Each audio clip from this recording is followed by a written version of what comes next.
Hola amigos, en el video de hoy estudiaremos los tipos de investigación cuantitativa. Vamos a empezar hablando un poco acerca de las características del enfoque cuantitativo.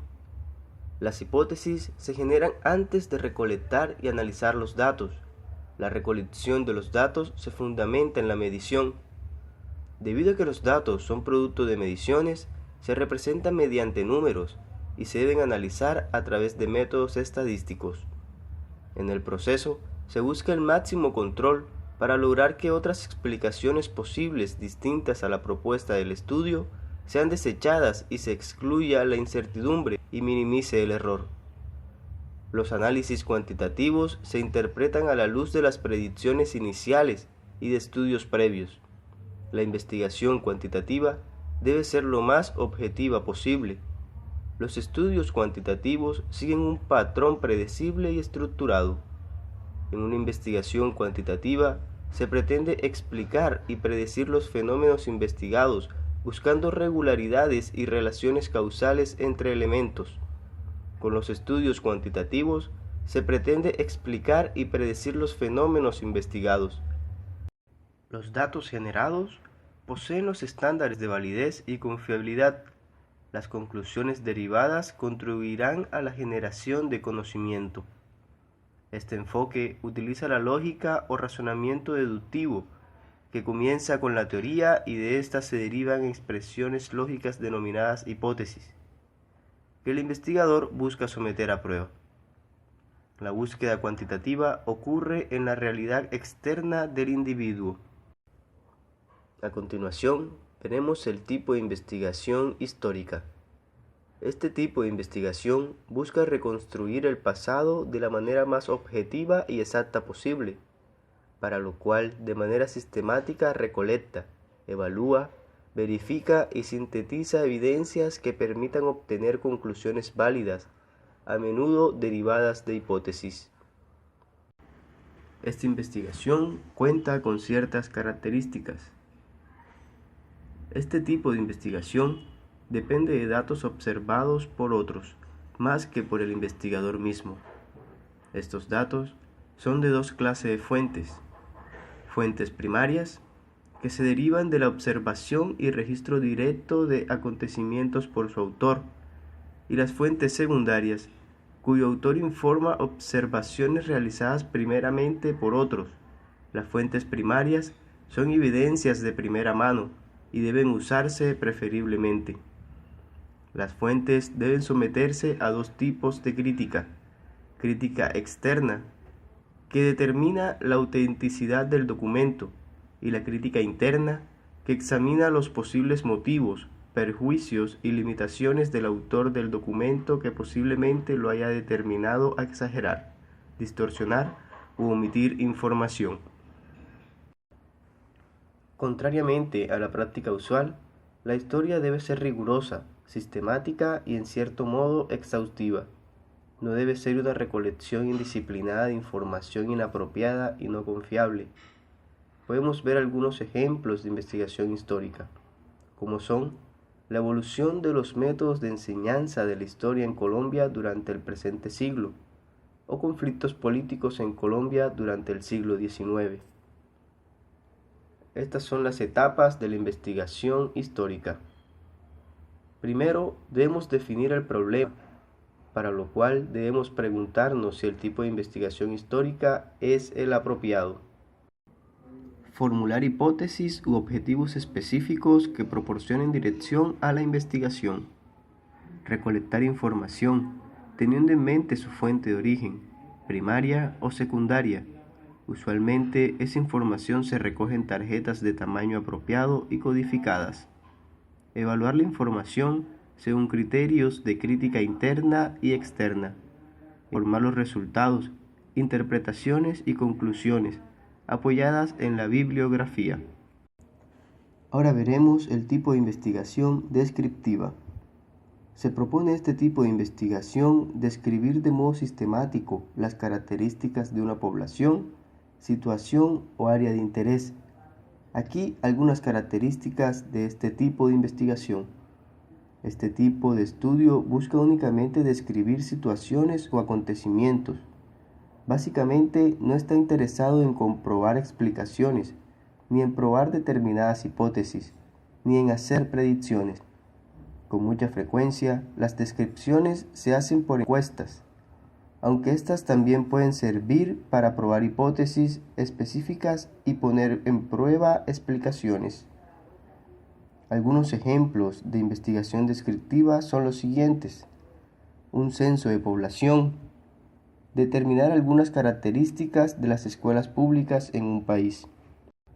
Las etapas de la investigación descriptiva son: expresar cómo van a ser realizadas las observaciones, cómo los sujetos van a ser seleccionados de modo que sean muestra adecuada de la población, qué técnicas para observación van a ser utilizadas y si se someterán a una preprueba antes de usarlas, cómo se entrenará a los recolectores de información. Después vendrá la recolección de datos y luego informar apropiadamente los resultados. Investigación correlacional. En este tipo de investigación se persigue fundamentalmente determinar el grado en el cual las variaciones en uno o varios factores son concomitantes con la variación en otro u otros factores. La existencia y fuerza de esta covariación normalmente se determina estadísticamente por medio de coeficientes de correlación. Es conveniente tener en cuenta que esta covariación no significa que entre los valores existan relaciones de causalidad, pues éstas se determinan por otros criterios que además de la covariación hay que tener en cuenta. Aquí veremos algunas características. Permite medir e interrelacionar múltiples variables simultáneamente en situaciones de observación naturales como en los ejemplos ofrecidos. Permite identificar asociaciones entre variables, pero hay que prevenir que ellas sean falsas, introduciendo los controles estadísticos apropiados. Es menos riguroso que el tipo de investigación experimental, porque no hay posibilidad de manipular las variables independientes ni de controlarlas rigurosamente. En consecuencia, no conduce directamente a identificar relaciones causa-efecto, pero sí a sospecharlas. Algunos ejemplos de investigación correlacional son los siguientes. En un grupo de estudiantes, determinar la relación entre inteligencia, estado nutricional, educación y nivel de ingreso de los padres. Uso de métodos de planificación familiar en relación con años de estudio, residencia rural o urbana y nivel de aspiraciones para con los hijos.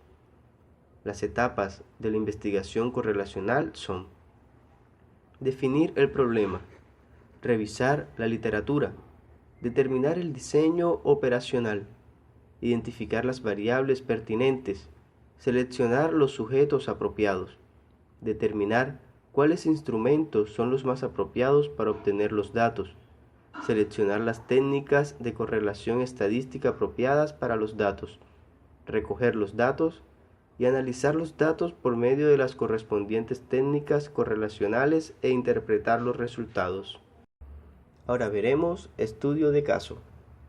Este tipo de investigaciones es apropiado en situaciones en las que se desea estudiar intensivamente características básicas, la situación actual e interrelaciones con el medio de una o unas pocas unidades, tales como individuos, grupos, instituciones o comunidades. Características. Este tipo de investigaciones tienen como características el estudio en profundidad de una unidad de observación, teniendo en cuenta características y procesos específicos o el comportamiento total de esa unidad en su ciclo de vida total o un segmento de ella. Son particularmente útiles para obtener información básica para planear investigaciones más amplias, pues debido a lo intensivo de la indagación, arrojan luz sobre importantes variables, interacciones y procesos que merezcan ser investigados más extensivamente. Sin embargo, sus resultados son difícilmente generalizables a las poblaciones a las cuales pertenecen los casos, pues estos generalmente se escogen porque representan situaciones dramáticas más típicas. Algunos ejemplos de estudio de caso pueden ser los siguientes: los estudios de Piaget sobre el desarrollo cognitivo en los niños, el estudio de un antropólogo sobre las características culturales de una comunidad indígena. Estas son las etapas de la investigación: enunciar los objetivos de la investigación, indicar cuál es la unidad de estudio, el caso y qué características, relaciones y procesos se van a observar, indicar cómo se selecciona el caso y qué técnicas de observación van a ser utilizadas, recoger los datos, organizar los datos en alguna forma coherente que construya la unidad que se estudia, informar los resultados y discutir su significación en función de los objetivos propuestos al iniciar el estudio. Ahora veremos la investigación ex post facto sobre hechos cumplidos. Este tipo de investigación es apropiada para establecer posibles relaciones de causa-efecto, observando que ciertos hechos han ocurrido y buscando en el pasado los factores que los hayan podido ocasionar. Se diferencia del verdadero experimento en que en este la causa se introduce en un momento determinado y el efecto se viene a observar algún tiempo después. Características. La principal característica de este tipo de investigación es que el investigador escoge uno o más efectos que le es dable observar y se retrotrae en el tiempo en busca de posibles causas, relaciones y su significado. Es apropiado cuando por razones prácticas, económicas o éticas no es posible realizar experimentos, proporcionar información útil sobre la naturaleza del problema, qué factores están asociados, bajo qué circunstancias, en qué secuencia aparecen. Actualmente, las posibles relaciones causaces que pueden determinarse por estudios ex post facto se benefician considerablemente de técnicas estadísticas tales como la correlación parcial y la regresión múltiple. La principal debilidad de este tipo de investigación consiste en que por falta de control sobre los factores supuestamente causaces, no es posible establecer con un margen de seguridad aceptada cuál es la causa. Algunos ejemplos de investigaciones ex post facto son los siguientes: identificar las características de los estudiantes que obtienen altas notas en sus estudios, determinar la relación entre las características de una campaña política, la situación del país y el éxito en unas elecciones presidenciales. Las etapas de la investigación ex post facto son: definir el problema, revisar la literatura, enunciar hipótesis, descubrir los supuestos en que se basan las hipótesis, determinar los procedimientos para seleccionar los sujetos o unidades de observación, determinar cuáles técnicas va a utilizar en la correlación de los datos, probar si estas técnicas son confiables, esto es, si producen la información deseable, determinar procedimientos para analizar los datos, tales como pruebas estadísticas de asociación y de significación, recoger datos, descubrir, analizar e interpretar los resultados en términos claros y precisos. Ahora veremos investigación experimental. Existen diferentes maneras de investigar experimentalmente, llamadas diseños experimentales, pero aquí solo caracterizamos la forma general de todos ellos. La investigación experimental se ha ideado con el propósito de determinar con la mayor confiabilidad posible relaciones de causa-efecto, para lo cual una o más grupos, llamados experimentales, se exponen a los estímulos experimentales. Los comportamientos resultantes se comparan con los comportamientos de ese u otros grupos, llamados de control, que no reciben el tratamiento o estímulo experimental. Características de la investigación experimental.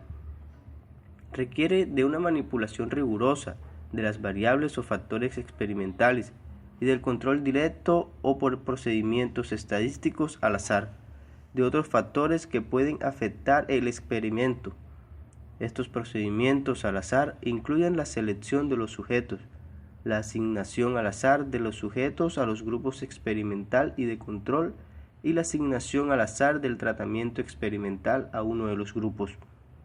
emplea un grupo de control para comparar los resultados obtenidos en el grupo experimental, teniendo en cuenta que, para los fines del experimento, ambos grupos deben ser iguales, excepto en que uno recibe tratamiento y el otro no. La investigación experimental es el procedimiento más indicado para investigar relaciones de causa-efecto, pero a la vez tiene la desventaja de ser artificial y restrictivo, viéndose limitada la aplicación a los seres humanos, bien sea porque estos actúan de manera diferente bajo condiciones de observación controlada o simplemente por razones éticas. Algunos ejemplos de este tipo de investigación son los siguientes: probar que el alquitrán del tabaco produce cáncer cuando es aplicado en determinadas condiciones a la piel de las ratas. Investigar los efectos de una clase de abono en el crecimiento precoz de un tipo de maíz, controlando otros factores que también pueden afectar el crecimiento, suministrando el abono a un grupo de plantas experimentales y no suministrándolo al grupo de plantas de control. Las etapas en la investigación experimental son: revisar la literatura relativa al problema, identificar y determinar el problema, formular la hipótesis explicativa, deducir sus consecuencias en términos observables y definir términos básicos, elaborar el plan experimental, identificar todos los factores o variables no experimentales que puedan afectar el experimento y determinar cómo controlarlas, seleccionar el diseño experimental apropiado, seleccionar una muestra representativa de sujetos, asignarlos a los grupos y a uno de estos asignarle el tratamiento experimental, seleccionar o elaborar instrumentos para realizar el experimento y medir sus resultados, elaborar procedimientos para recoger los datos del experimento, enunciar la hipótesis nula, realizar el experimento, organizar los resultados en forma estadísticamente apropiada, de modo que se pueda apreciar claramente el efecto, aplicar la prueba de significación estadística apropiada, informar los resultados por escrito. Por último, veremos la investigación cuasi experimental. Por medio de este tipo de investigación, podemos aproximarnos a los resultados de una investigación experimental en situaciones en las que no es posible el control y manipulación absoluta de las variables. Características: es apropiada en situaciones naturales, en que no se pueden controlar todas las variables de importancia. Su diferencia con la investigación experimental es más bien de grado, debido a que no se satisfacen todas las exigencias de esta, específicamente en cuanto se refiere al control de variables. Algunos ejemplos de investigación cuasi experimental son los siguientes: investigar el efecto de dos métodos de educación nutricional a dos grupos de madres seleccionadas al azar, en una situación en que los instructores han escogido voluntariamente el método a seguir. Estudiar los efectos de un programa para conducir un automóvil correctamente, en el que los sujetos del grupo experimental y de control no son asignados al azar. Las etapas de este tipo de investigación son las mismas que en la investigación experimental, pero reconociendo el investigador las limitaciones de validez interna y externa propias de este tipo de investigación. Bueno amigos, esto ha sido todo por hoy. Esperamos que haya sido muy útil esta información. Nos vemos pronto en un nuevo video.